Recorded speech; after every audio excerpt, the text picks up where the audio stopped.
All right, I'm Holly McCann. I'm super happy to see all of you. So as we get going, why don't we just open up the space with just very brief hello, your name, where you're calling in from, and then we'll come back around to like asking you to share more about your connection to this retreat and what drew you in and that sort of thing. But I just want to sort of open the space with everybody feeling welcomed in. So I'll just, in the interest of time, I'll just call your name as you're on my screen. How's that? All right, Trista.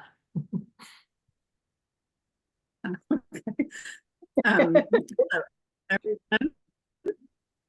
I'm Trista. Let me just click OK to record here. Yeah, I'm Trista, and I'm one of the facilitators, and I'm in New York right now. And this, I guess, we'll be chiming in later a little bit about our experience with Iona and what motivated us to put this together. But for now, it's just a brief introduction.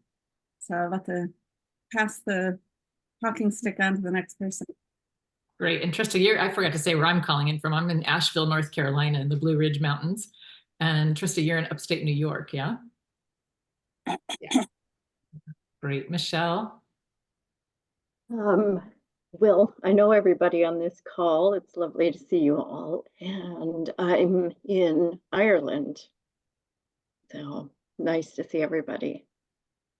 Amazing. Serena? Hi, I live in Asheville, North Carolina, where you do, Holly. And but I'm actually at Trista's right now in upstate New York, and I'm so grateful, always grateful to be on this sacred land with her, and look forward to meeting all of you in person. Beautiful. Josie, we don't see your picture, but it looks like you're not muted. Yes, I'm from Quebec, Canada, living there for the past 5 years, was in New Hampshire for 38 years prior to that. And yes, Iona has been calling me the minute I saw the name of it. Without knowing anything about it, I was signed in. So there's a connection that is going to be wonderful. Beautiful. I can't wait to hear more about it soon. Thank you. Sarah? My name is Sarah, and I actually live very close to Trista, about 45 minutes away. So I just got to see those lovely ladies this past weekend. And I think that was it for now, right? Yeah, thank you. Of course. Fiona? Hi, how are you? I'm in work at the moment, so that's why the camera is off. I'm just jumping on in between customers. I'm in Ireland also, the same as Michelle. And like that, yeah, the calling has been there for a little while now. And just in the last kind of month, it has come up in conversation 3 times. So I thought, okay, time to look at it. So yeah, lovely to be here. Love it. And I love the 3s. Yes, yes. Great. And Tara? Hi, I am in the Pacific Northwest, just a little bit northeast of Seattle. And I love, love, love Scotland, and I've always wanted to go to Iona, and so I wanted to feel this more. Beautiful. Thank you, everyone. I guess I'll jump in briefly just to say, like, share a little story of synchronicity of how this retreat even came to be. In early December, I was at this co-working place in town, sort of making use of their massive whiteboards and, mapping out my year for what I wanted to do in terms of, individual coaching sessions, programs, courses.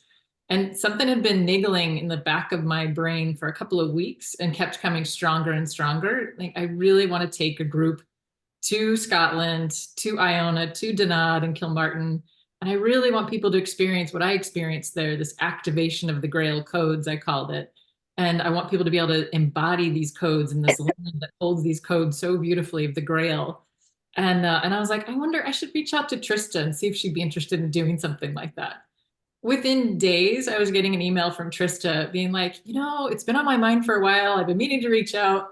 I've been wanting to take a group to Iona to embody the Grail codes that are there. Would you want to do that with me? I was just like, she's using the exact same words that I was using. So it took me no time at all to say yes and hell yes. And then she was like, and I'm feeling Michelle too. So we're like, yes.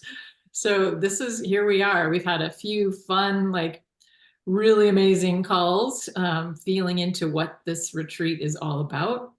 Why are we being called to bring a group to Iona? Why now? What's the theme of it? What's the, as in my verbiage, original intention for this gathering? And as we've gotten more and more clear, we've been saying like it's this return to the point of origin, whatever that means for you. It could be your soul, it could be humanity, it could be any number of things on the micro to macro, but it really has been showing up potently. It feels like as soon as we opened that portal, energy has just been like waving in, moving through all of us, and I imagine all of you. And we're just super excited to be able to like explore what this portal has in store for us. So Trista, do you want to share kind of how you found Iona or how it found you? And we'll just share briefly and then open up the call. Sure. Yeah, my first visit to Iona was back, I think it was 1995. It was pre-internet, at least pre-internet for me. So it wasn't the type of thing where I would see photos or anything like that and feel called to it, because it just wasn't even in my radar. I was traveling at the time to different sacred sites with a mentor of mine, Helena Schick. And so, and in that year, we went on a trip that included Ireland, Wales, England, and Scotland. Went all the way up to Orkney, and our very last stop was Iona.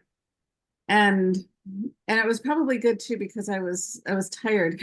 I was pretty exhausted from traveling for so long. And so entering into Iona, it just, you know, back then entering to Iona was taking a small boat there. It wasn't, they didn't have the ferries and so forth that they do now. So it was a very kind of surreal experience going there. And I just remember setting foot on the land for the first time and just feeling like, wow, this is so different. I've been to so many different places in the past couple of weeks, but there's something so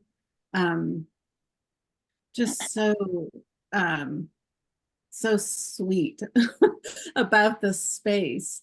And when I was there, I had time to just, you know, wander around. Very small island. At that time, they didn't allow any cars. Now I think some residents will have cars, but very small. And just wandering around, I was really able to get in touch with this deep heart space and release something that was beyond this lifetime. Really, it was much more on a soul level of having this release and really opening up my heart. And now, you know, my most recent time returning to Iona was just like a year and a half ago, and very different experience so many years later. Still such a remote place. They do a really good job of keeping it just so simple and so small. And this time when I went, it was all about the dragons, releasing the dragons. And at the time, the winds were just whipping around that island. And I was actually in touch with Michelle while I was there, and telling her, giving her kind of some day-to-day updates on what was happening as I was releasing these dragons from the land. And I remember her sending me a message. She's saying, I think the winds, you know, are being affected by what it is you're doing. They're like the dragon wings flapping. So every time I go to Iona, there's always so much magic. And like Holly said, we've been really tuning into the Iona really being the place of the original Grail codes and the place of the original creation. And so it feels like such an important time to return with this group. It is something that I had kind of seen for a few years when I first met Holly and Michelle, that for some reason I saw the three of us doing something on Iona, but it was so far in the back burner. And now it just feels like there's something very important. And it's such a beautiful, beautiful group of people coming together for this. So I will be there this fall again, but I'm really looking forward to offering this retreat in the spring. Beautiful. Thank you, Trista. Michelle, do you want to share your synchronicities and connection?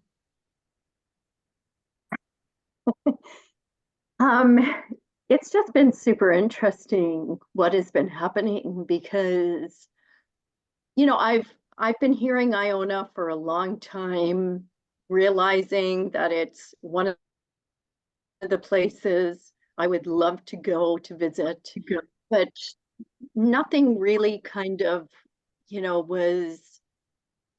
it wasn't like a thing that wasn't pulling me just yet. And then I remember when Trista was talking about it, I think it was probably maybe a year and a half ago. And I thought, you know, it feels like it might be time for me to visit. And I had a number of synchronicities that were just unbelievable. I was talking to a good friend of mine, and well, actually, I was talking to my partner, and I was saying to him, we kind of had this really strange thing happen to us where we were speaking about like Joseph of Arimathea. He was asking me about Iona, and I said, well, Jesus and Mary Magdalene had gone there, and Joseph of Arimathea was there, and he was like, who are all these people? And I was kind of joking with him. I was like, you're more Catholic than I am. Like, you know, you should know all this. So then in the middle of this conversation, he got this friend request from somebody on TikTok that was a Bible like person trying to teach people the Bible. And I was like, well, that's kind of funny. So then after that happened, I said, no, that's welcome to my life. Like, that's the stuff that happens to me all the time. And I said, now watch, somebody's going to send me something very quickly about Joseph of Arimathea.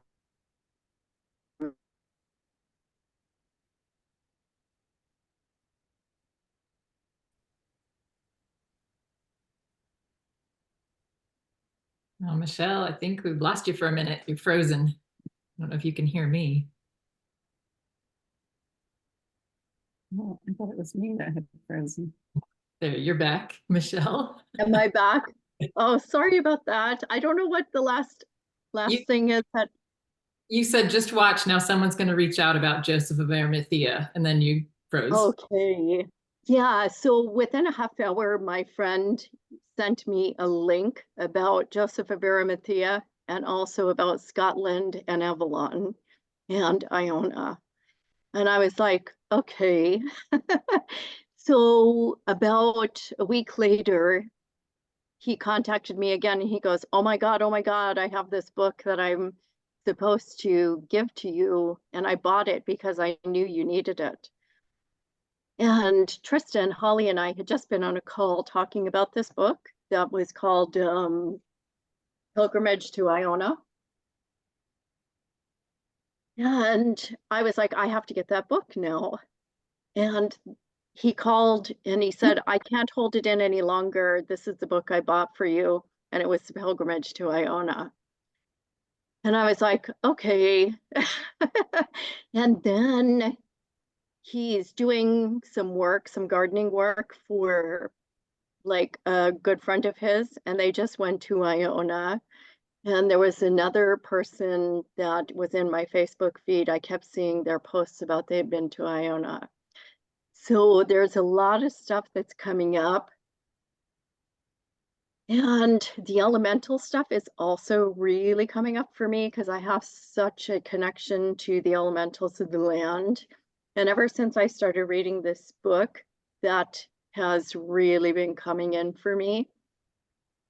So I feel like more and more is going to be like revealed as we go along, but you know, we've been talking about kind of the origin point. And when we first started talking about this call, or this trip, I was like, the thing that keeps coming into me is the well maidens. You know, how that, what do I want to say? Like that archetype was desecrated, you know, and now the feminine archetype is starting to, it needs to come back into balance, but the way to do that is through union with the masculine to bring in, you know, the sacred marriage, basically. So then we go back to Jesus and Mary Magdalene and how they were there, these scenes were there, all these beings were there, or the Druids, you know, they were basically, you know, like they were tapping into the land is what I was feeling, and the energy that had been there originally. And so reading this book is kind of really helping me to understand why that is such a theme for us on this trip. So I'm kind of following breadcrumbs at the moment, trying to see, you know, what is moving, you know, what we're moving into, because I think when I really feel into it, I really feel that what we're going to be doing there is not something that has been done there before. And I can't explain that. Or it's so ancient that we're remembering to do it again.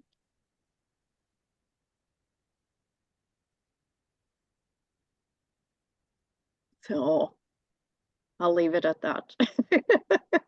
Mic drop moment. I really you're like, enough said.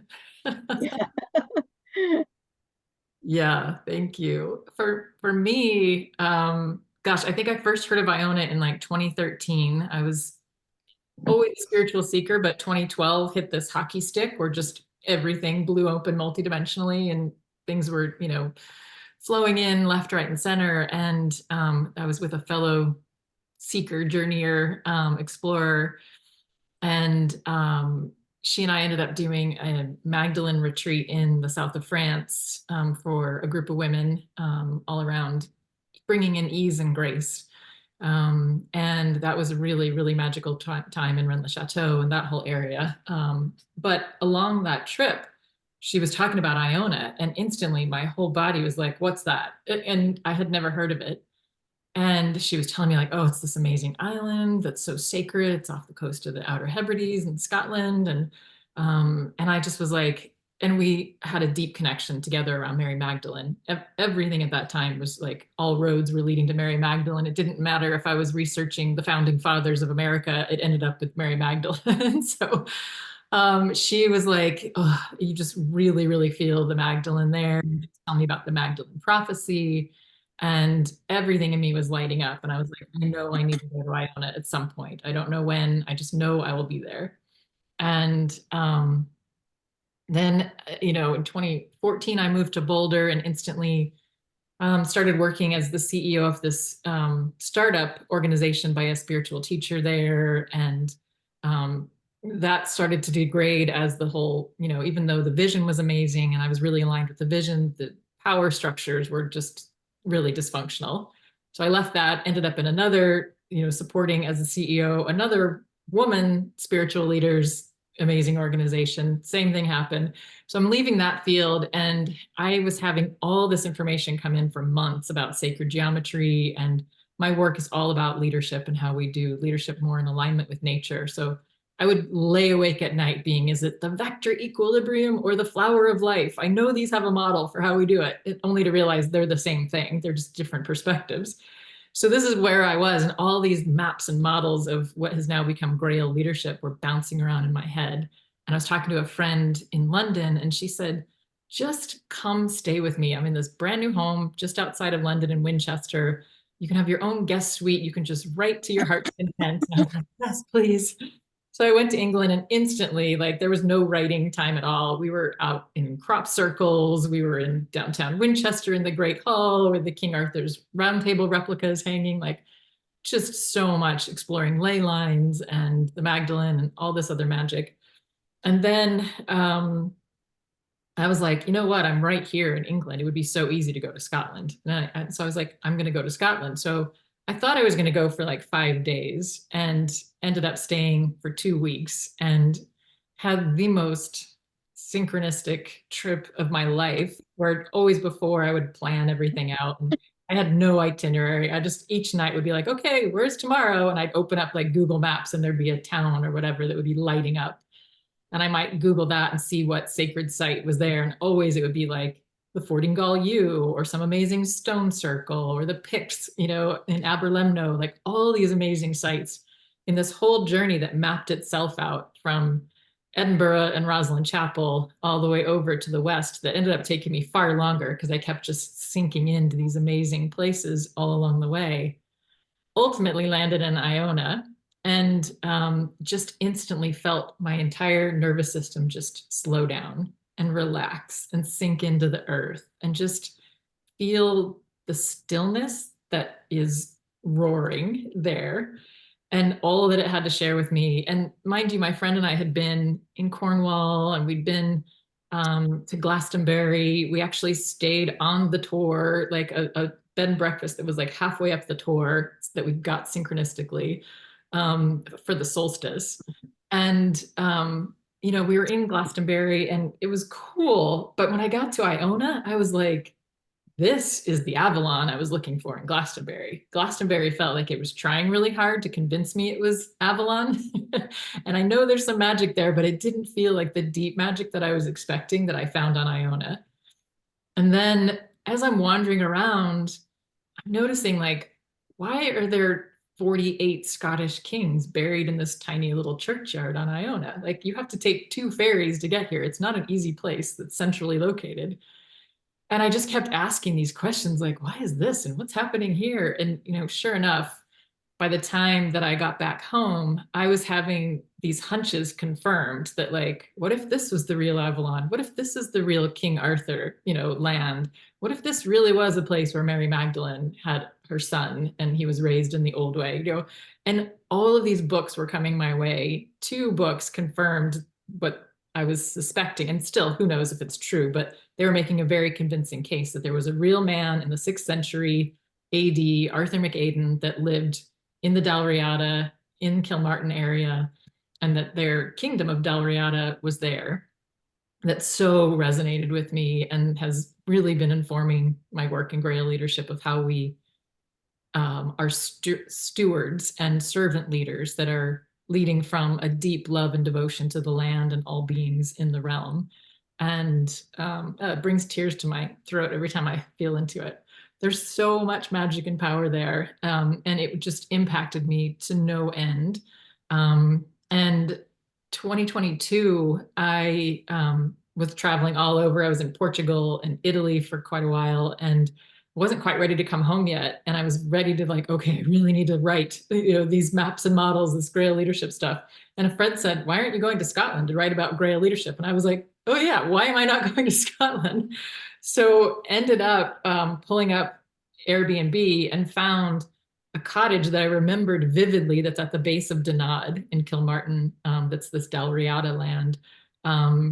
It was suddenly available. There had been a cancellation or something. So I spent over a month there at the base of Dunadd, just walking up that amazing magical hill fort that I'd had such a potent experience around the Grail and the Templar Knights and all of that previously. So I didn't get to Iona on that trip, but it was right there, just like beaming all this energy back and forth.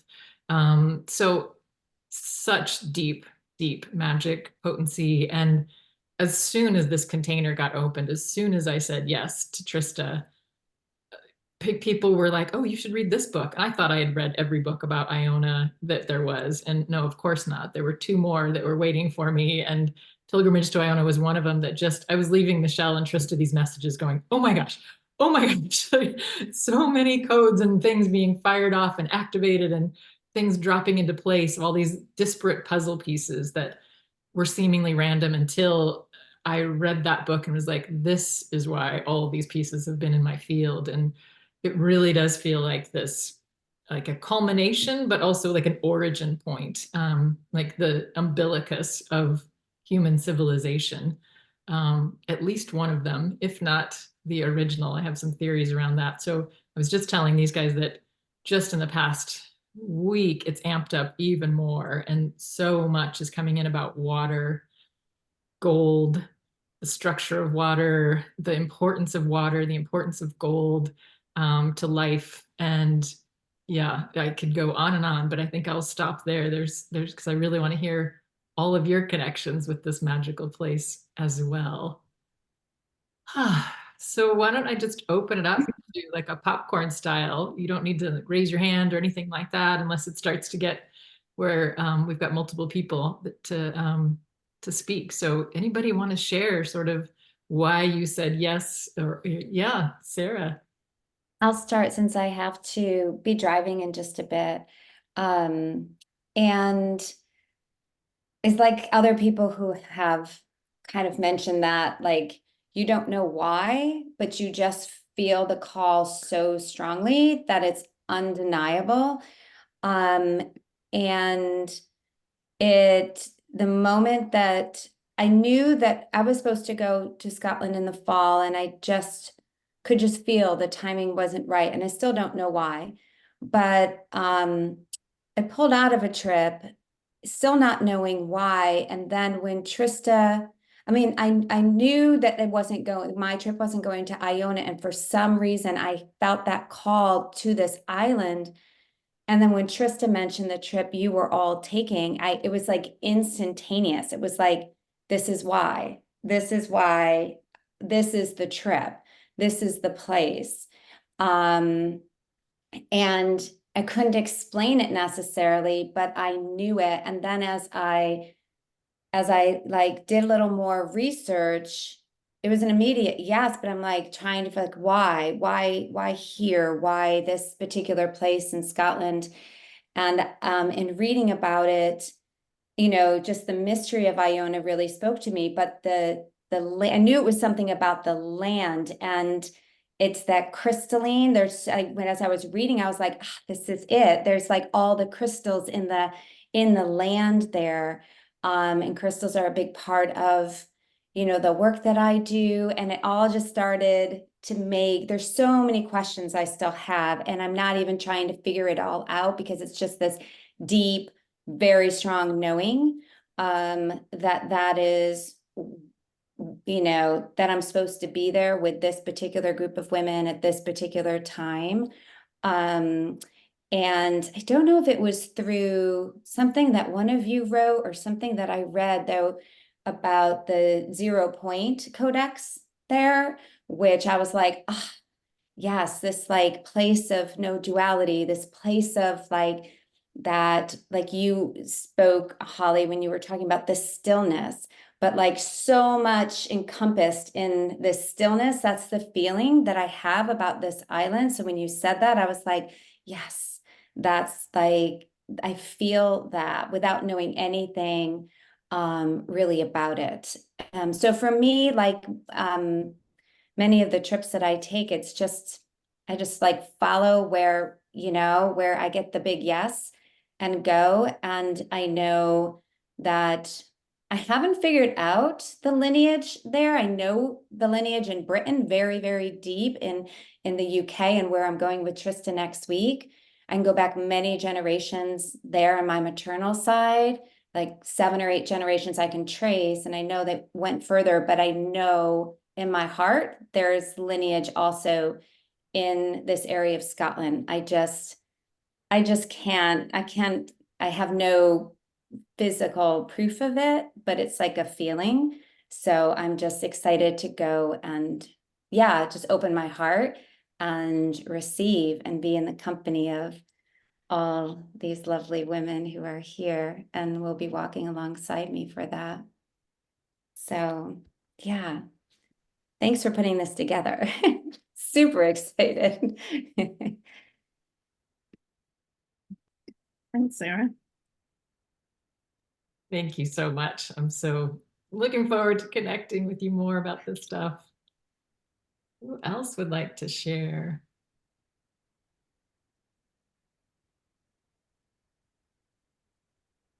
Well, maybe I can go. Perfect. Thanks. So lately the synchronicities have been multiple, and I just follow. I just go with what life presents to me. I've been retired just for 2 years, and in the past 2 years I've been reconnecting deeper within my own potentials and my own self, and I'm in the service. I'm in that's been my life, and I've approached it a little bit differently this time, with the idea of helping humanity, to be part of the helping hand to help awaken humanity. So I'm really, really taking all of those opportunities that the world or the universe is presenting to me towards the same goal, towards that. So it's taking me, we can get to this later, but anyway, so Iona, it's the origin, the core of where my work started. And it probably started, so many lives ago, for sure. So it's just reactivating that connection in a deeper way. And Iona, it's like I said, it was just, you go there. I've been kind of interested in Glastonbury. So that was another big thing I read so much things about, but Iona, it was just like instant. It was just like, so I don't know. I did get the book, The Pilgrimage to Iona, and I received it pretty quickly, and I'm halfway and I can't stop it. I can't stop reading it. And I have so many other homeworks to do. And it's like, I have to do this first. I love it. It's reconnecting. So we can get more details later, but so this is easy. This is good. My language, I'm back into French full, I mean, French land. So I'm managing to communicate the best I can. So it's not always as easy to bring all my thoughts clearly, but I'm getting there. Beautiful. Thank you. Thank you for doing this. I think Trista and Michelle would agree. Absolutely our pleasure. Yes. Thank you, Josie.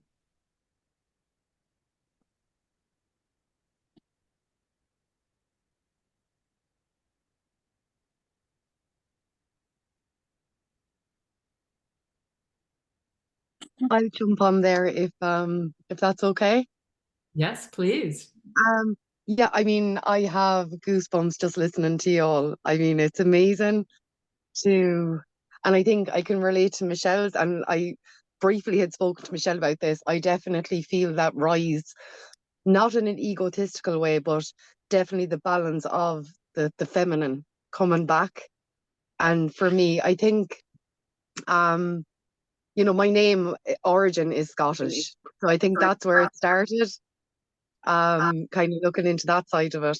And I think just since a very young girl, I've always been just drawn to anything magical. And I think growing up in Ireland, obviously, and being Catholic, I was always questioning more than what the church was teaching. So I was always fascinated about why Mary Magdalene was, why we were taught that she was, you know, the prostitute and whatnot. And I had my parents tormented with questions. So I think it all kind of started back in my childhood with questioning everything. And just looking into ancestral roots and so on and so forth. So the curiosity was always there. And I think as I grew then, and I had my children quite young, so I was in motherhood from a young age, so I kind of parked everything. But the last couple of years, they're now 23 and 18, and so I've had the freedom to kind of jump back in. So I'm actually training as a bard, so I'm a druid. I've done my first year. And so that's what really, and I done a Celtic shamanism course also. So I have yet to learn. I don't know much about Iona, only that it's come up in conversation and it keeps coming up. So I'm like, okay, it's something I have to look at. And obviously with the path I've led, it just seems to slot together. So that's really what's drew me. And then, yeah, as I said, I seen the link to Michelle's on Facebook. And then I was also tagged in it. So I was like, right, I need to look at this for sure. So, and like that, I have the freedom now to be able to explore.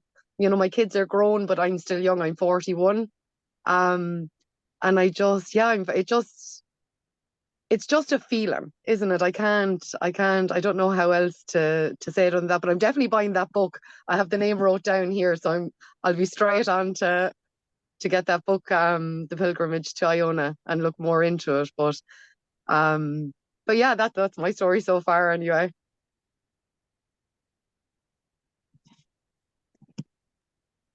Fiona, it's so amazing. I love listening to you. I love the Celtic brogue. I could sit and listen to Irish and Scottish people all day long. I had a dream the other night that all these men were in kilts, and I was like, wouldn't that be an amazing world? But I know that's more of a Scottish thing. But yeah, what you were saying, I had a big wave of tears come up in my throat when you said that you're studying to be a bard and a druid. And I'm like, yes, like I had at least one life in that realm, and it's so meaningful and so magical. And I was thinking about this when Josie, when you were talking about the language, and there's been way more coming in lately about the language of water and the language of hieroglyphs and hydroglyphs, and how we think that we're so evolved because we read and write. And really, when you realize that we're the least evolved because the more evolved people didn't have to use words, they just energetically communicated. And then when that was starting to degrade, then they created symbols that captured a lot of information within it. And now we're like struggling to communicate in complexity and division and separation. So, and then just the last thing, I know I'm jumping in, but there was a book that I found when I was in Scotland in 2022 that talked about, it was a linguist that was given these ancient manuscripts and asked to translate them, and he couldn't pinpoint exactly what it was. It was pre-Celtic, but it's this language that is layered in multidimensional meanings. It has a primary meaning, secondary meanings, and tertiary meanings based on what's around it and what it connects with. And I was just like, this is the most magical language. And I think the Celtic language still, the Gaelic still maintains that multidimensionality within it. So I'll stop. Yeah, I've been really delving into sacred geometry as well, and I find this is the language, the common thread to everything. So language is obsolete when you get into the sacredness of all the symbols and the mathematics, and it's incredible. Yes. And that also is one way of bringing me to what's important. Anyway. Beautiful. Thank you for indulging me in that little geek out moment. Anybody else want to share?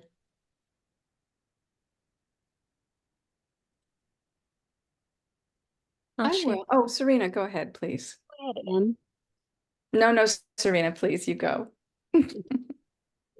I have had a very strong connection to Mary Magdalene for quite some time, and that's what led me to Trista and studying the Tree of Life and the Magdalene Path. And I also, when she announced the trip she's doing, taking the sacred trips, the next week we're going to Glastonbury and Avalon, and then we're doing a trip at the later this year to Iona in Scotland. And I signed up for the Scotland trip, but Iona wasn't included. And then I'm extending this trip this year because as soon as she mentioned Iona, I went, I need to go to Iona.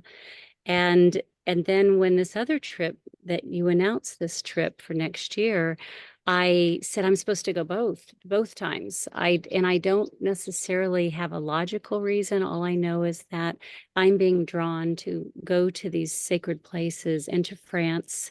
And I'm just so grateful. It feels like it's helping me to remember and helping me to deepen on my own path and activate. I'm just trusting, and it all feels so exciting. And yeah, and I'm grateful to be able to go with all of you. What an amazing group of women, and to deepen my own knowledge and wisdom and energetics of it feels incredible. So thank you. Beautiful. Thank you, Serena.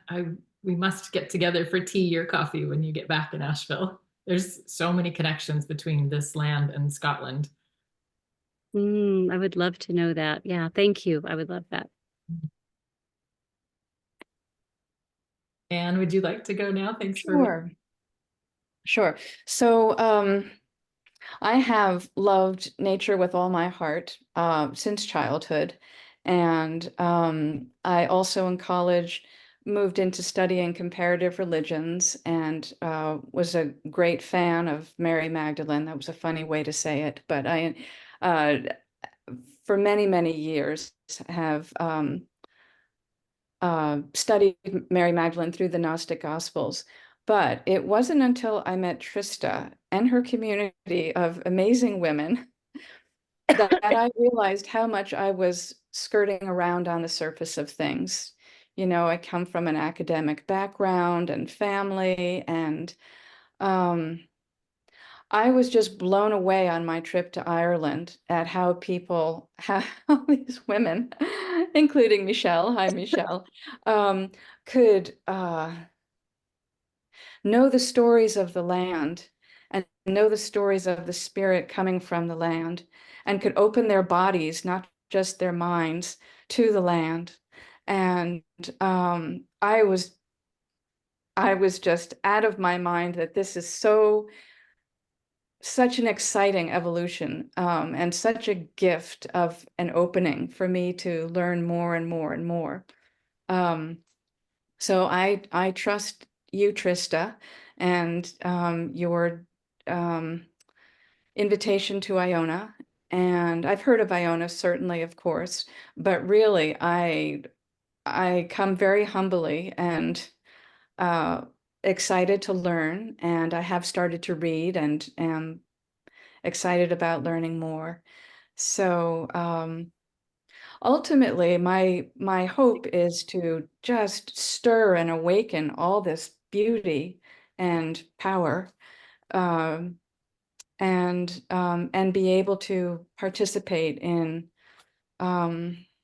creating a new earth together. So I'm so grateful and so looking forward to meeting everyone. I just wanted to mention too, thanks, Anne. When I listen to all of you talk, and some of you, I know you very well, there's, I just get this sense of such a deep rooted devotion to this earth and to truth and to the potential that this earth has and that humanity has. And I think that that's a lot of this group that's coming together for this. There is that deep-rooted devotion that has shown up in many different ways, been expressed in many different ways in your lives. But I I can just feel this gathering around on the island of Iona and really tapping into something quite incredible. And with that, I just wanted to share too, yesterday I just happened to have two different encounters with people that I had had meetings with. And I was talking about the new earth and living in this new way and the potential that humanity has and the potential of the earth and being in that place of union and really experiencing what the original blueprint is for this earth, which is, you know, abundance and just the joy of living in this planet and being in a body. And in both situations, each person was basically saying, yeah, it wouldn't really be possible. It's not really possible to live in that. You know, it just wouldn't be possible. And I'll tell you, those two conversations back to back were so important for me to hear, because nothing like being told something's not possible to get me fueled. Because I when they said that, I looked at them and I said, this has been my work all my life, and it is possible and it will happen. And I hear that when I listen to all of you talk, this deep devotion and this deep knowing that yes, this can happen. And so I'm really looking forward to this journey with all of you and excited to see who else fills in some of the places too that we still have openings for. So I just wanted to say thank you. Thank you so much for all being here. And anyways, I don't want to take time from other people to chime in here, but yeah, thank you. Love that, Trista. Anna and Tara, we haven't heard from you yet. Would you like to share your connection to Iona or Scotland or this retreat?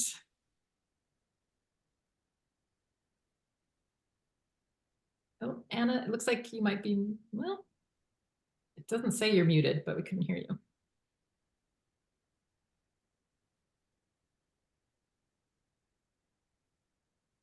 Oh.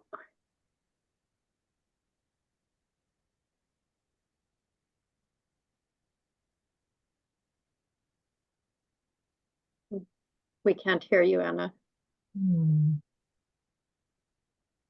There's a little microphone in the bottom left that maybe that will have something to do. Maybe you just need to tell it which microphone to pay attention to.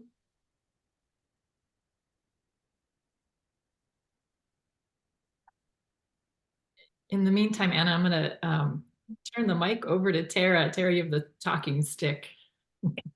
I am not an official part of your group as of yet. I am using it as a goal, sparkling jewel out there. I've got some injuries that I'm trying to recover from. That this is kind of a milestone that I'm aiming for. So I talked to Michelle about this, that I'm using it as that, but I'm wanting to immerse myself in the energies as much as possible and hoping that it will materialize, that the recovery will happen and I'll be able to participate, because as I mentioned, Scotland's one of my favorite places. I've got a lot of ancestry from there, and in the last time, my only time that I've been there before, I was in tears literally the whole time I was in the country.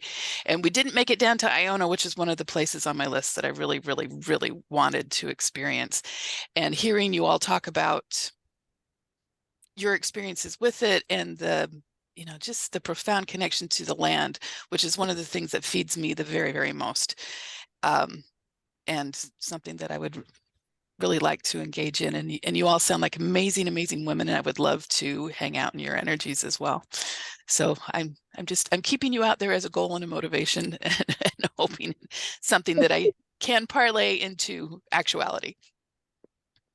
And I have to mention one thing about Tara is she is an amazing artist of fantasy. So yeah, beautiful artwork. So she's very connected to the Fae.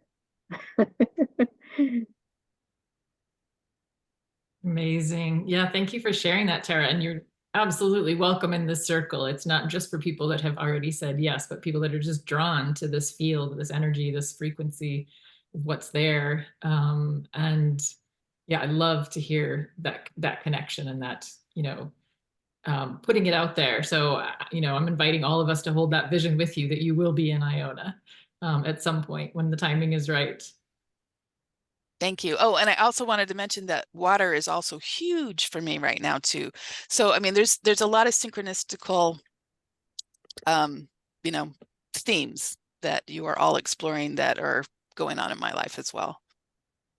Yes, yes. When I first read Sharon Blackie's book, If Women Rose Rooted, and read about the Well Maidens, I had tears streaming down my face. There was just a part of me that just felt such deep resonance with that legend, lore, myth, whatever you want to call it. And it is one of the early Grail myths. One of the seminal Grail mythologies is Percival and the Wounded Fisher King. And I really believe that the Well Maidens sort of predated that, or the subject of it was pre-wounding of the Fisher King. And the injury to the Well Maidens is what led to the wastelands that the Fisher King was in the midst of, and there's way more to delve into there, but it continues to come up over and over, especially with Michelle and Trista. We always have this deep connection around the Well Maidens. And if you don't already know, on Dunadd, which is the main sort of quote mountain, I live in the Blue Ridge Mountains, so the mountains in Scotland are not usually as big, but Dunadd, spelled just the letter I, at the very top is a spring called Bridget's Well of Eternal Youth, and it's a freshwater spring, and it appears at the top of this hill that's 333 feet above sea level. And like, how does this, work that this freshwater spring happens, up at the top of sea level? And there isn't like mountain runoff that's coming down and feeding it. It's actually coming up from the ground. And there's a lot there that's been coming up around levity and gravity and how water actually moves, how our blood actually moves. And I think there's just so much there in that story of the Well Maidens, of sort of a classic core wounding of the feminine and the resulting corresponding wounding of the masculine that the Fisher King and Percival is experiencing, that just has so much richness to inform us. And it feels like in some ways I can tune into a story that the Well Maidens are gathering again here. And we're coming back to that original wound and releasing it. And I have tears of truth in my throat. Really releasing it and welcoming and unconditionally loving the masculine back in. So that sacred union is strong in all of us, I feel. Anna, thanks for coming back in. Hopefully your volume's working now. I hope so. Can you hear me? Yes. Okay. I'm sorry. Something digital happened there where I totally went off just at that moment. I do believe in synchronicities. Totally. I live in Scotland. I feel very lucky to live in Scotland. And I have been to Iona quite a few times. And to the oh, there's just so much about it. What you're describing is just so beautiful. But it was just the synchronicity when I saw the post just literally about 3 hours ago. I went, I have to join that. I just have to join that group.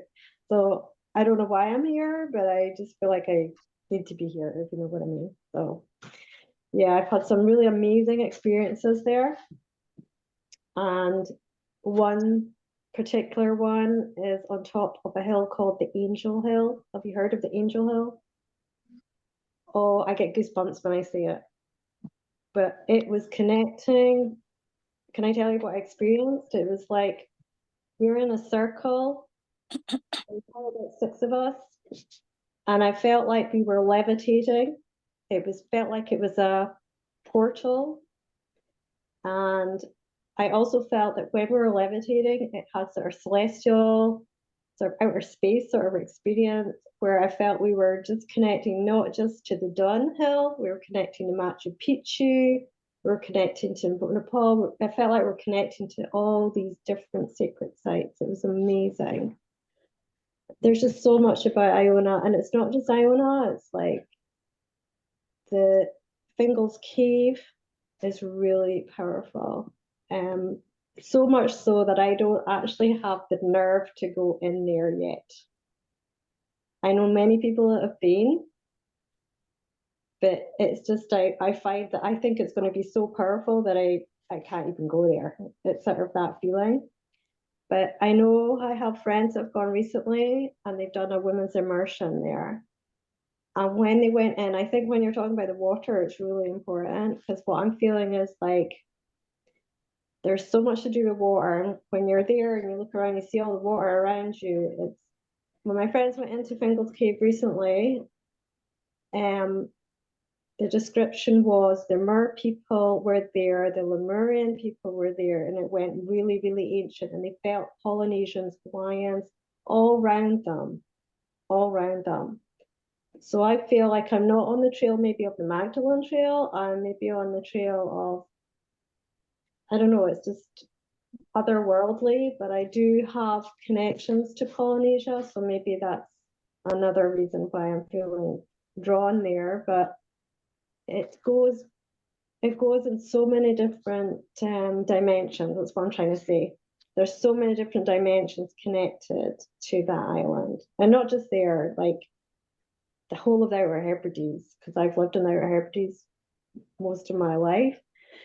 So yeah, there's connections in so many different places. And then yesterday, the synchronicity today was I was actually looking at Kilmartin Glen today about going, and that's another little synchronicity that came up. I went, oh, Kilmartin Glen and Iona, and I went, okay, I want to tune in with this group. I mean, I've had many opportunities to go back, but it just didn't feel right. Yeah, so I've had really amazing experiences there. And there's a beach on the north side. I mean, I don't read much about it. I just go and feel it. And I felt the nunnery ruin was more important than the actual Iona Chapel. And I hate saying that, but that's what I feel. The burial ground of the kings and the nunnery was where I felt really, really, wow, this is the core of stuff here. And on the north side, there is a beach with a cave in it, and it's like going into the mother womb. It is absolutely amazing. But every time I go there, there's something new. There's like something magical, but it is like a portal. It's definitely, that's what I felt. I felt this is a portal, without a doubt, without a doubt. That's all I can share today, but yeah, I'm really excited for all of you. I am so excited for all of you because I've touched the land and I sort of know what it feels like, but yeah, it's just very magical, very magical. And even in Mull, in the lower end of Mull, there's an island called Erid, and there's a certain bay on the lower island of Mull at Fionfort that I walked to, and I've never experienced anything like it. The light, and it was shining over to Iona, and it was like, oh my goodness, it's in my top 10 of experience in my life in Scotland. It was amazing, amazing. So yeah, I'm just really excited for everything that's manifesting and coming through for this journey. Yeah. Wow. I can feel your deep connection to that land and to the multidimensionality of it. Gosh, thank you so much for joining this call and for sharing your experiences there. Yeah, and my ancestors spoke Gaelic. I don't speak Gaelic, but I understand Gaelic. Yeah, and more recently, the sacred places I do go, I find it's like I don't do it many times, but occasionally this light language comes through. So it's almost like I feel like I need to go to places to sort of anchor the light language, which then has some rippling effect to the land that then comes back out. Yeah. Beautiful. Mm. Yes, all the places that you named, so much magic. And do you get the sense, Anna, that Iona's ready to start revealing more of her secrets because it's time, because there's a receptive field for it? Yeah, and I would say not even, I would say it's not just Iona. I'd say there's other places definitely.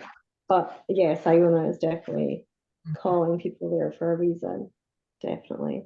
Yeah. It's like veils, the veil, so many people are saying the veils are just like lifting.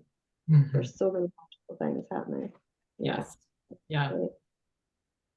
Mhm. Yeah, I so feel that too, Anna, that some of the places that even the well-traveled places, the land is wanting to reveal something so much more, something so much deeper now. Yeah. It's really exciting. Yeah. And Thank you also, for sharing. like, for instance, I know it's slightly different, but I go to places like Merlin Country and Peebles, and I've been there for so many times, and then this spring and well will appear this year I've never seen before. And I feel like a lot of it's to do with the water and the wellspring, like you're saying, and feeling like we need to honor these wells as well as like the eternal youth well at the top of Iona is just magical, and it's shaped like a heart. You know, it's shaped like a heart. It's just amazing. But it's I feel like the water is very, very pertinent just now. Very, very pertinent about gathering around the water and honoring the water. Possibly like in the ancient times as well. But yeah, that's how I'm feeling. So this week I'm going to Peebles to actually be there in the water, beside water, and I think it's like going to activate something in a way, but it's with sound and music. But so I think it's not, what I'm trying to say is it's Iona. It's definitely Iona is calling people, but I think it's having a ripple effect. It's like it's having a ripple effect to so many spots, so many sort of sacred grounds all over, Yes. all over. Absolutely. Absolutely. Yeah. Yeah. I'm so excited for those of you that are going to be in Glastonbury, because like there's just like you said, the water and the feminine, like there's always this magic that you can tell when there's the feminine that's really present in these waters, because there's that iron rich red tone to it.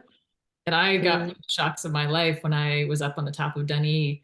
Just the night before I went, I was like following rabbit trails of links online. Like I didn't know much about what was there. I just figured like you, I would just show up and feel into it and explore. But something came into my awareness about this well, Bridget's Well of Eternal Youth. And I was like, what's that? And so then I was like, well, I'm going up Dunadd tomorrow morning. I'll look for it. And I had climbed all the way to the top of Dunadd, and there's sort of like this beehive shaped stone, you know, it's a leftover from, you know, the Chaldees and the monks that were there.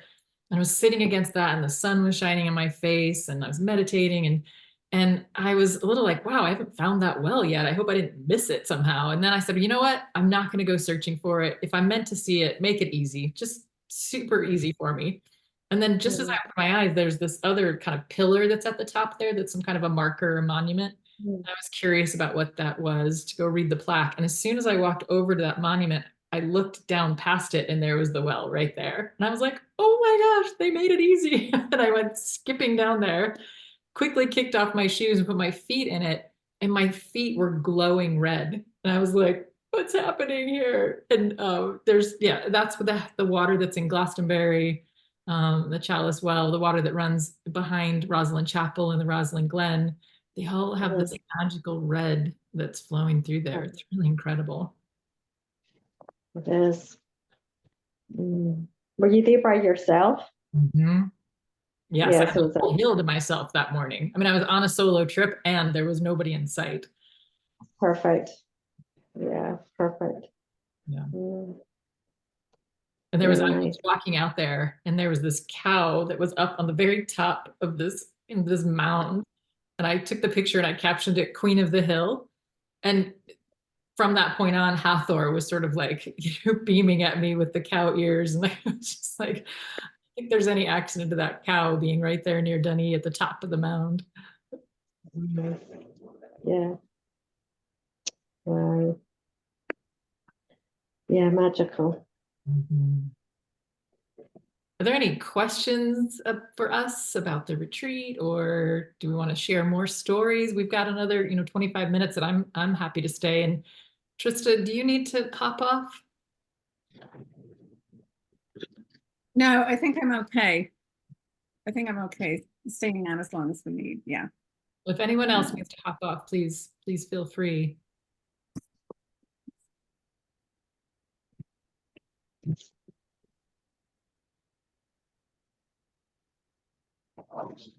You all know the Well Maidens story. I don't want to assume information. No, I don't. Shall I give just a really brief summary? Because it does feel deeply connected to this retreat. So the myth of the Well Maidens is that long ago, there was a time of great abundance, and these well maidens would tend these natural wells, these springs. And if you were a traveler, anything you needed, it was like in Harry Potter's room of requirements. You just say what you needed and it would be right there. It was like that. You just needed to find a well maiden and say what you needed: food, shelter, water, whatever that is, restoration of health. And it would just appear there for these travelers. And then one day, this evil king decided to rape one of the well maidens and encouraged all of his men to rape all the other well maidens. And so there was this deep, deep wounding, and it was no longer safe for these well maidens to be, out in the open by themselves tending these wells. And so, on some levels, you could say that's when the feminine went underground to protect herself, to not be so exposed. She felt very vulnerable. It wasn't safe to be out there and doing her feminine things anymore. And then when you follow on to the wounded Fisher King and Percival, the wounded Fisher King has a thigh wound, which some say is a euphemism for castration. So he's been emasculated. And he was actually emasculated by the sword that was part of the Grail ceremony every day, where the sword and the chalice would come into union. And that was what kept life, health, abundance flowing in the land.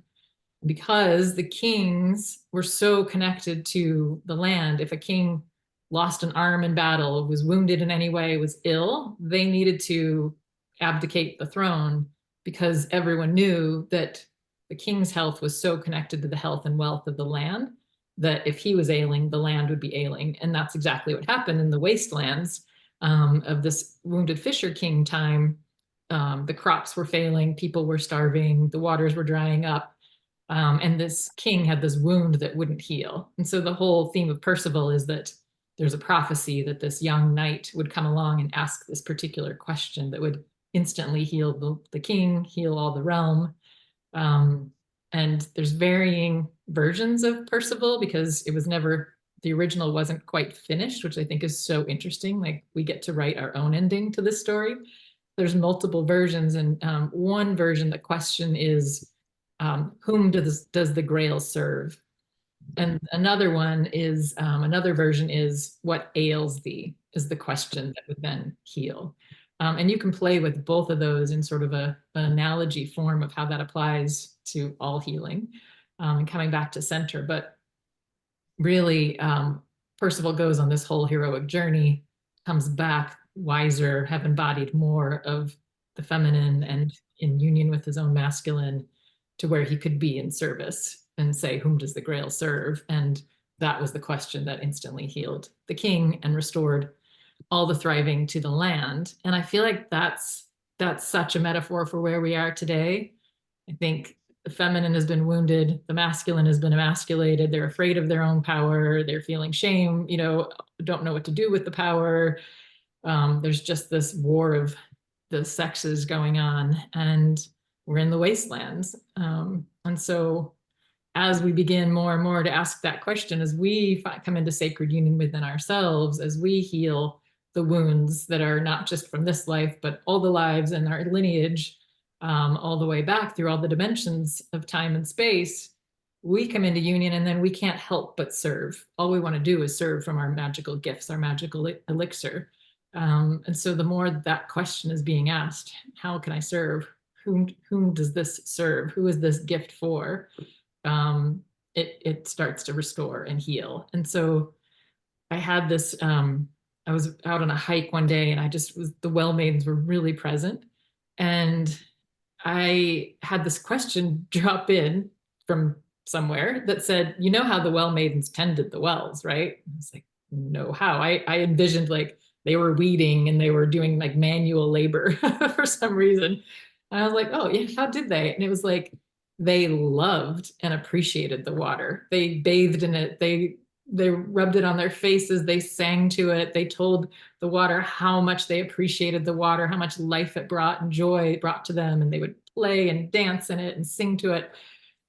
And I was like, oh my gosh, that's, I always say that like genius needs somewhere to land. It needs a receptive place. And so what the feminine was doing, what these well maidens were doing is what the feminine does. It receives, it appreciates, it revels in the joy, it reflects back the genius of the water, to where the water is like, oh, there's somebody that appreciates me. There's somebody that like can revel in me. I have a purpose. And now I can, come, I'll rise 333 feet above sea level to be in this magical heart-shaped well at the top of Dunadd. And I feel like that's what's happening is the well maidens are calling back the waters. We're reveling in the water, the beauty of the water. We're appreciating that water is life. And there's just so much there that waters now has to share with us. That's amazing. I would love to like hear any of your reflections on that or experiences with water in your own worlds. One thing that really stuck out, Holly, when you were talking about that, not just the water, but all of the other beings, that are so important in the world, in creating this new world, the dragons and the fairy beings, and how same with the water, when we appreciate their energy, when we witness them, when we tend to that adoration that we have, it just brings them, they respond to that, just like we ourselves, just like our own feminine nature. When we are seen by someone truly seen, we respond to that, we rise to that. And when I was last on Iona, it wasn't so much the story of the 9 maidens as it was the 9 priestesses of the Ankh. They refer to it as on Iona. So the story goes, but I feel like they're the same. And I remember feeling when I was on Iona, of course, the story I heard was that they lived there, and I was thinking, well, probably not live there, because they'd have to fish, they'd have to build shelter. I was thinking about all these things, like how did they live there? And then one evening, as I was going for a stroll, I felt them kind of rise out of the mist and come to me and show me how they live between worlds. And it was just so fascinating. And I just did a meditation for the people that are coming to the Glastonbury trip with me on the 9 well maidens. And one of the things that I kept getting the message before doing the meditation, and I'm just going to say this in case any of you feel inclined to explore it, but I kept getting the message, hop into the well, go into the well. And so it was quite, I haven't touched base with my people to see how they enjoyed the meditation, but I was like, yeah, that's right. Anyways, it's all so much fun to unravel all this stuff.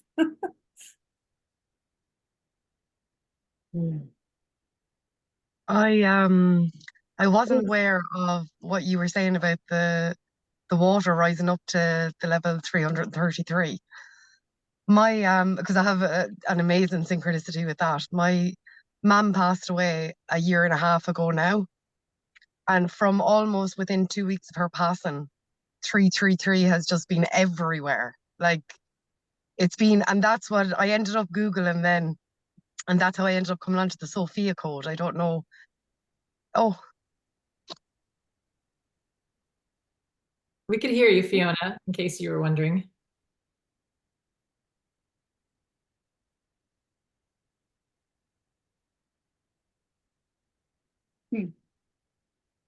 Not sure what happened, Fiona, we lost you.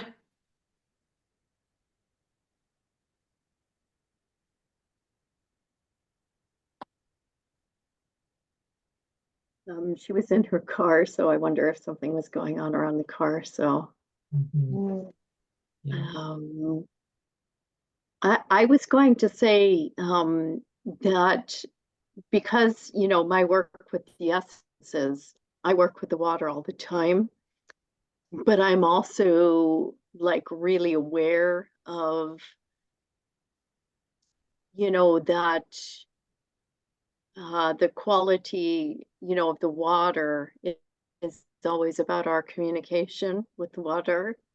And it always makes me think of, you know, the Hopi prophecy, that part where they say, know your water. And to me, that is the communication that we have with the water at all times. But, you know, we have to remember that this planet is 70% water. You know, our bodies are at least 70% water. You know, when you go to Iona, you're surrounded by water. So I can't help but think how amplified, you know, that energy is, that when you're communicating in that field. And as Anna said, I do feel the multidimensionality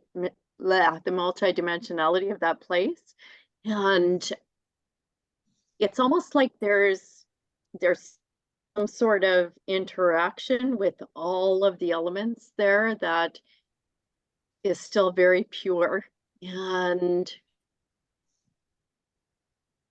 yeah, it's, to me, it's like there's definitely an honoring of the waters, but then again, we're going back to the origin, you know, point, and the original intent of water and all the states of water that, you know, it's such a magical element. Like there's so many ways it manifests in our world. And the one that has really started, you know, coming in for me is the mist, and the magical quality of mist. And it's almost like a plasma state of water. So yeah, so there's so many levels of the water thing, and Veda Austin's work is just off the charts at the moment. So there's, you know, it's like she's doing the next level of what Masaru Emoto started, to going to that next level of consciousness of water. And I love the way she says, you know, we call them the waters. Like they want to be called the waters. So yeah, it's just this relationship that we have with the water, and probably the original intention of what that was, you know, when the well maidens were actually tending it, you know, and caring for it and loving it, and, you know, how we were feeling the nurturing from that water. And there's probably, everybody here can probably say that they tasted water from a well, and how much more pure that feels in our body, and how alive it makes us feel. So I think the amplification of that energy on Iona, and along with the crystals, as Sarah was talking about, and all of that, it's like there's just such an amplification of the energies that create this field, this magical field. So yeah, and The other thing that's been coming in really strongly for me is that there's a connection to High Brazil, which is a magical island off the northwest coast of Ireland that was on the maps until the 1500s. And I just get the sense that that's gone into the other dimensional space, but I think it was very connected to Iona. So that's another element of some of the stuff that's coming in as well. So, so yeah, that's another aspect that I was feeling into as well. Michelle, I love that you brought up Veda Austin. I had never heard of her until 2 days ago when I came across a podcast. Oh my God. She was on with Robert Edward Grant. And I've just been listening over the last 2 days. It was like a 2-hour podcast. And I was like, what? Like, it was confirming things that I was getting. It was opening up new portals for me around water. It was so amazing. And I was just going to say that I would drop it into our WhatsApp group. And then you mentioned her. And I was like, of course. As I was listening, the namaste, like the divinity in me sees the divinity in you. I was like, I think we need to shift that, which is not different, but the water in me sees the water in you. Like that's resonance. Like, the water molecules are excited because they're like, yeah, I get to play with Michelle's water molecules again. Yeah, it's really amazing. And like you said, the crystals and the stone on Iona is some of, if not the oldest on the planet. There's no fossils in there because it predated like that kind of life that would leave fossils behind. Like, so it's, I think it's probably one of those things like the Fordingal U, they don't really know how old it is because it defies, dating by the normal methods. I think that's the same with that Lewisian, how do you say it? Gneiss, the type of stone that's there is really incredible. And stone, especially in conjunction with water, is just holds so many bits of magic and information. And there was a story, I don't know, within the last 10 years anyway, about the Fordingal U actually changing from, I don't know if it was from male to female or female to male, but they were kind of stupefied by that. Like they didn't know how it happened or what was going on.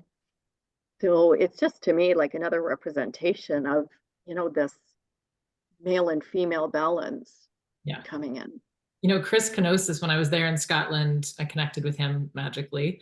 And he's a magical being, and he will in all likelihood be leading our tour at Rosslyn Chapel and in the Rosslyn Glen. But he was telling me that the Fordingal U, that the thing about yew tree that some of you may know, but it's known as the tree of reincarnation, because he said what it does through its life cycle is most trees will just, continue to grow and expand and they leave rings and you can date them. But the yew tree hollows itself out in different periods and phases. And he said, if you ask any plumber what the strongest type of pipe is, if it's a solid core pipe or a hollow pipe, they'll tell you a hollow pipe is stronger than a solid core, which kind of makes your brain go sideways. But he said that the yew tree will hollow itself out and stay dormant, but still green. Like it doesn't decay in any way. It just doesn't keep growing and expanding for, they don't know how long. Like it could be hundreds of years. And then at some point when it decides to, it decides to start growing again, and it throws down a shoot into the ground, and then it starts that sort of regeneration, life force energy flowing through it again, growing and expanding. And so they think it's 5,000 years old, but that's based on their traditional ways of dating trees. And he was saying that they're thinking that the yew needs to be in its own separate species, that it doesn't act like any other tree. And I think it is that like it's kind of hermaphrodite. It's able to rebirth itself, in the different phases and stages. So really amazing.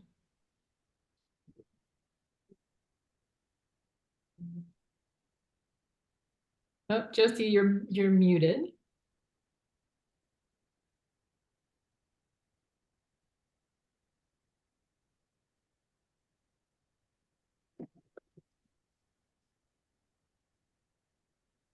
There you go. All set? Mm-hmm. Okay, talking about rebirth, the symbolism of the well, the yew tree,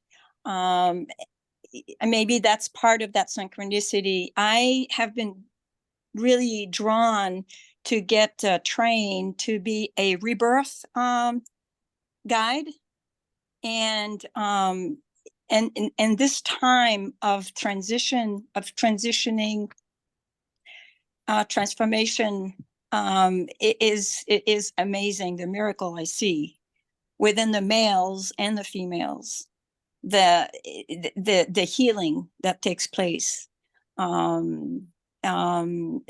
So I can see the connection with water, rebirth, the soul that is just willing, everybody's soul's willing to just come and help through this movement, this breathing, this life, water. So anyway, Amazing. It's happening. I see males reconnecting to their feminine, crying when they see the women, and really, really feeling sad for what they did to the, humanity with women, in their healing. It's lately we had a group and we were 50% male, 50% female. So it is happening. The healing is happening. Absolutely. So anyway, it's beautiful. Wonderful. Yeah, this is what I love about a group like this, such powerful people coming together that all have different gifts and interests and passions, and it all is coming to the round table. Bye, Trista. Thanks. Bye, Trista. Yeah, because really it is all a co-creation of all the magical genius that's available. Well, we only have 2 minutes left, and we will be holding these calls monthly. So look forward to connecting more with more stories. And we've got a few courses coming up for you to share what's all the magic that's available there. Well, not all of it. We couldn't possibly touch all of it. Some of it. We'll be doing deeper dive courses on different topics connected to this retreat and these lands and these waters. Anybody else have anything that they want to share before we sign off? I just wanted to do another Veda Austin mention because she is awesome. But in working with the water and talking also about crystals and all of the underpinnings and resonance that they have, when they talk about the water actually in our bodies, not the stuff that we're drinking, but how our bodies hold it, they hold it in a crystalline form. And so, they talk of you're melding both the different states of water, but you're also incorporating the, underpinnings of crystalline structure in there too. And it's all immensely programmable, to whatever resonance we want to be in. So much so in one of those Veda Austin interviews, I think it was, where she was talking about that Emoto at one point did admit that he basically thought water was life energy, God, basically. Yeah. That it's really, really, really primal, fundamental to everything. Yeah, you listened to this podcast that I heard yesterday with Robert Edward Grant, and it's like, you have no doubt that water is consciousness. And she calls it the house of divinity. It's really incredible. So much there to unpack. And yes, plasma. Plasma is coming up big time, the crystalline form. So much is making itself known around the different phases of water. Right, everybody. Well, for those who aren't able to make it to this call, we're going to share the recording with them. If any of you have any ooh, take my face or name or voice out of there, please let me know. But otherwise, we will in about a day share that out to the people who said they wanted to be here but couldn't be. And just look forward to much more deepening and weaving and all the magic and mystery that's going to be unfolding here. Thank you so much. Thank I you. still got a recording. Thank you. It's lovely to Having a see wonderful you all. day. Okay. Anna, what was that? I was just saying, people that are here, can they still see the recording? Yes. Just Absolutely. to absorb the information.